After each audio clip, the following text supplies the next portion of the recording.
Chapter 55. He was taken to the police court next day, and would have been immediately committed for trial, but that it was necessary to send down for an old officer of the prison ship, from which he had once escaped, to speak to his identity. Nobody doubted it, but Compeyson, who had meant to depose to it, was tumbling on the tides, dead, and it happened that there was not at that time any prison officer in London who could give the required evidence. I had gone direct to Mr. Jaggers at his private house, on my arrival overnight, to retain his assistance, and Mr. Jaggers, on the prisoner's behalf, would admit nothing. It was the sole resource, for he told me that the case must be over in 5 minutes when the witness was there, and that no power on earth could prevent its going against us. I imparted to Mr. Jaggers my design of keeping him in ignorance of the fate of his wealth. Mr. Jaggers was querulous and angry with me for having let it slip through my fingers, and said we must memorialize by and by, and try at all events for some of it. But he did not conceal from me that although there might be many cases in which the forfeiture would not be exacted, there were no circumstances in this case to make it one of them. I understood that very well. I was not related to the outlaw, or connected with him by any recognizable tie. He had put his hand to no writing or settlement in my favour before his apprehension, and to do so now would be idle. I had no claim, and I finally resolved, and ever afterwards abided by the resolution, that my heart should never be sickened with the hopeless task of attempting to establish one.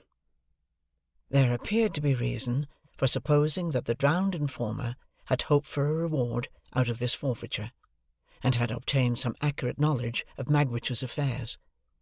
When his body was found, many miles from the scene of his death, and so horribly disfigured that he was only recognizable by the contents of his pockets, notes were still legible, folded in a case he carried. Among these were the name of a banking house in New South Wales, where a sum of money was, and the designation of certain lands of considerable value. Both these heads of information were in a list that Magwitch, while in prison, gave to Mr. Jaggers, of the possessions he supposed I should inherit. His ignorance, poor fellow, at last served him.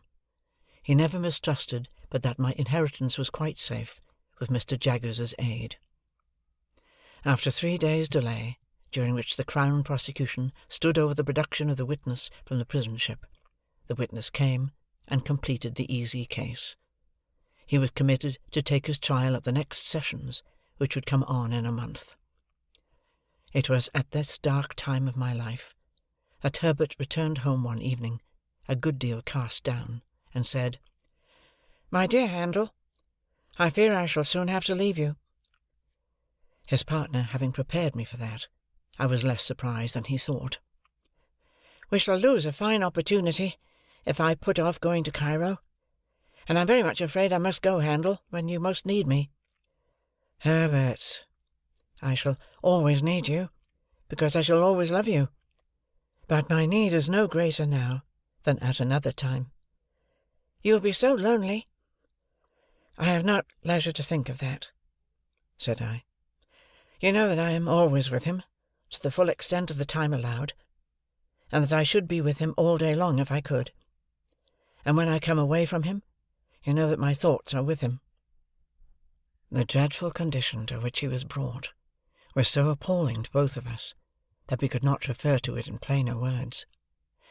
"My dear fellow," said Herbert, "let the near prospect of our separation, for it is very near, be my justification for troubling you about yourself. Have you thought of your future?" "No, for I have been afraid to think of any future." "But yours cannot be dismissed." "Indeed, my dear Handel, it must not be dismissed. I wish you would enter on it now, as far as a few friendly words go, with me." "I will," said I. "In this branch house of ours, Handel, we must have a—" I saw that his delicacy was avoiding the right word, so I said, "A clerk." "A clerk, and I hope it is not at all unlikely that he may expand, as a clerk of your acquaintance has expanded into a partner. Now, Handel, in short, my dear boy, will you come to me?" There was something charmingly cordial and engaging in the manner in which, after saying, "Now, Handel," as if it were the grave beginning of a portentous business exordium, he had suddenly given up that tone, stretched out his honest hand, and spoke like a schoolboy. "Clara and I have talked about it again and again," Herbert pursued, "and the dear little thing begged me only this evening, with tears in her eyes, to say to you that if you will live with us when we come together, she will do her best to make you happy, and to convince her husband's friend that he is her friend too. We should get on so well, Handel." I thanked her heartily, and I thanked him heartily, but said I could not yet make sure of joining him, as he so kindly offered. Firstly, my mind was too preoccupied to be able to take in the subject clearly. Secondly, there was a vague something lingering in my thoughts that will come out very near the end of this slight narrative. But if you thought, Herbert, that you could, without doing any injury to your business, leave the question open for a little while—" "For any while," cried Herbert. "6 months, a year?" "Not so long as that," said I. 2 or 3 months at most." Herbert was highly delighted when we shook hands on this arrangement, and said he could now take courage to tell me that he believed he must go away at the end of the week. "And Clara?" said I. "The dear little thing," returned Herbert, "holds dutifully to her father as long as he lasts, but he won't last long. Mrs. Whimple confides to me that he is certainly going." "Not to say an unfeeling thing," said I, "he cannot do better than go." "I am afraid that must be admitted," said Herbert, "and then I shall come back for the dear little thing, and the dear little thing and I will walk quietly into the nearest church. Remember, the blessed darling comes of no family, my dear Handel, and never looked into the red book, and hasn't a notion about her grandpapa. What a fortune for the son of my mother!" On the Saturday in that same week, I took my leave of Herbert, full of bright hope, but sad and sorry to leave me, as he sat on one of the seaport mail coaches. I went into a coffee-house to write a little note to Clara, telling her he had gone off, sending his love to her over and over again, and then went to my lonely home, if it deserved the name, for it was now no home to me, and I had no home anywhere. On the stairs I encountered Wemmick, who was coming down after an unsuccessful application of his knuckles to my door. I had not seen him alone since the disastrous issue of the attempted flight, and he had come in his private and personal capacity to say a few words of explanation in reference to that failure. "The late Compeyson," said Wemmick, "had by little and little got at the bottom of half of the regular business now transacted, and it was from the talk of some of his people in trouble, some of his people being always in trouble, that I heard what I did. I kept my ears open, seeming to have them shut, until I heard that he was absent, and I thought that would be the best time for making the attempt. I can only suppose now that it was a part of his policy, as a very clever man, habitually to deceive his own instruments. You don't blame me, I hope, Mr. Pip? I'm sure I tried to serve you with all my heart." "I am as sure of that, Wemmick, as you can be, and I thank you most earnestly for all your interest and friendship." "Thank you. Thank you very much. It's a bad job," said Wemmick, scratching his head, "and I assure you I haven't been so cut up for a long time. What I look at is the sacrifice of so much portable property. Oh, dear me!"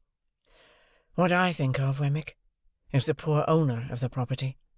"Yes, to be sure," said Wemmick. "Of course there can be no objection to your being sorry for him, and I'd put down a £5 note myself to get him out of it. But what I look at is this. The late Compeyson, having been beforehand with him in intelligence of his return, and being so determined to bring him to book, I do not think he could have been saved. Whereas the portable property certainly could have been saved. That's the difference between the property and the owner, don't you see?" I invited Wemmick to come upstairs and refresh himself with a glass of grog before walking to Walworth. He accepted the invitation. While he was drinking his moderate allowance, he said, with nothing leading up to it, and after having appeared rather fidgety, "What do you think of my meaning to take a holiday on Monday, Mr. Pip?" "Why, I suppose you have not done such a thing these 12 months?" "These 12 years, more likely," said Wemmick. "Yes, I'm going to take a holiday. More than that, I'm going to take a walk. More than that, I'm going to ask you to take a walk with me." I was about to excuse myself, as being but a bad companion just then, when Wemmick anticipated me. "I know your engagements," said he, "and I know you're out of sorts, Mr. Pip; but if you could oblige me, I should take it as a kindness. It ain't a long walk, and it's an early one. Say it might occupy you, including breakfast on the walk, from 8 to 12. Couldn't you stretch a point and manage it?" He had done so much for me at various times, that this was very little to do for him.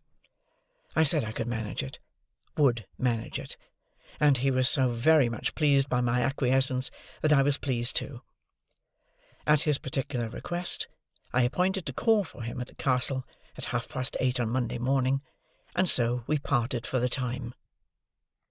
Punctual to my appointment, I rang at the castle gate on the Monday morning, and was received by Wemmick himself, who struck me as looking tighter than usual, and having a sleeker hat on.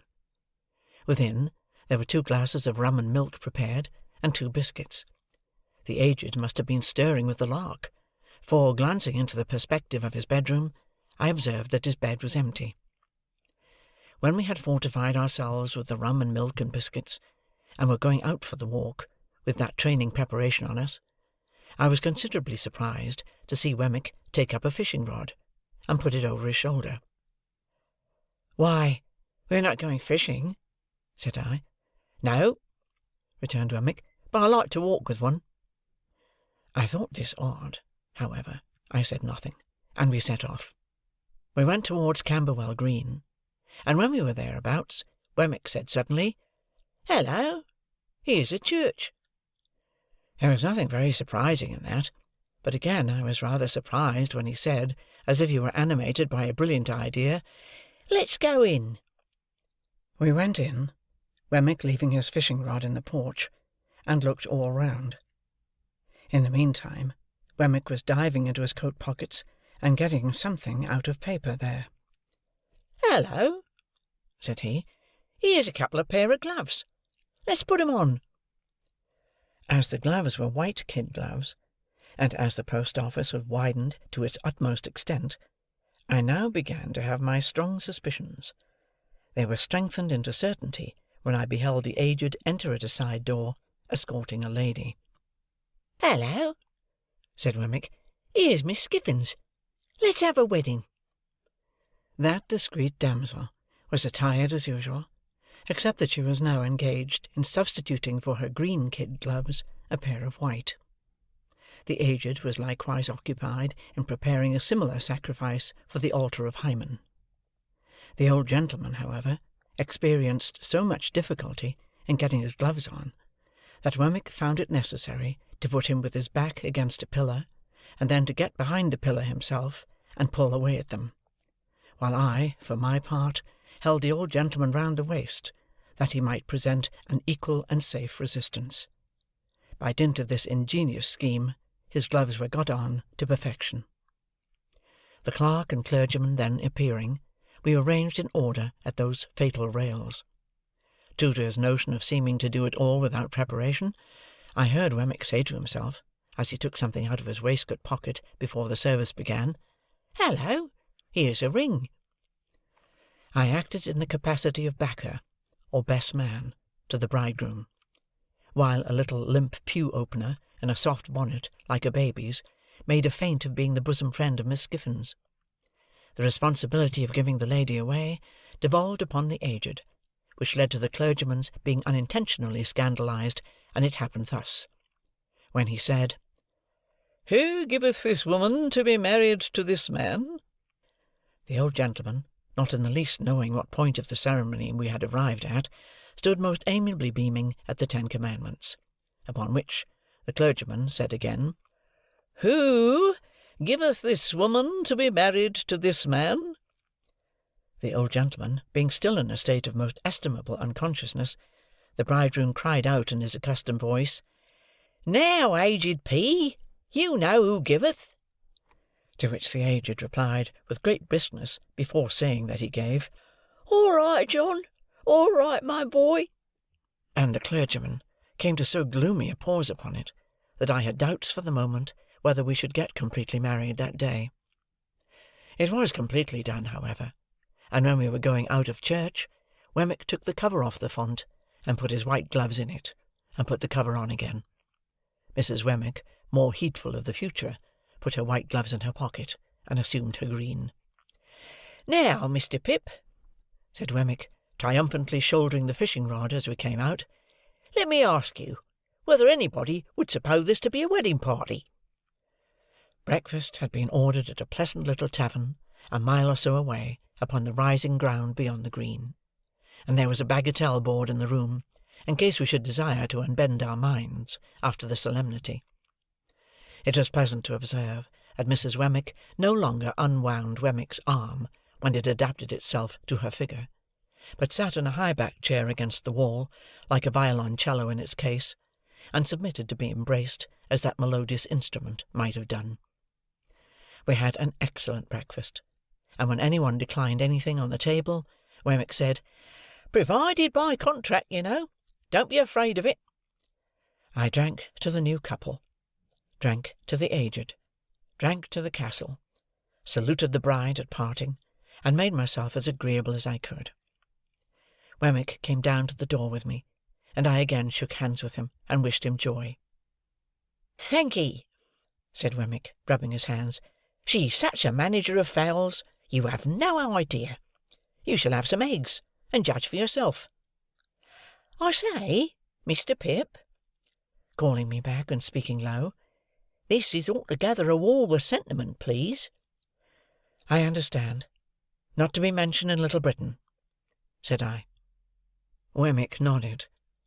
"After what you let out the other day, Mr. Jaggers may as well not know of it. He might think my brain was softening, or something of the kind."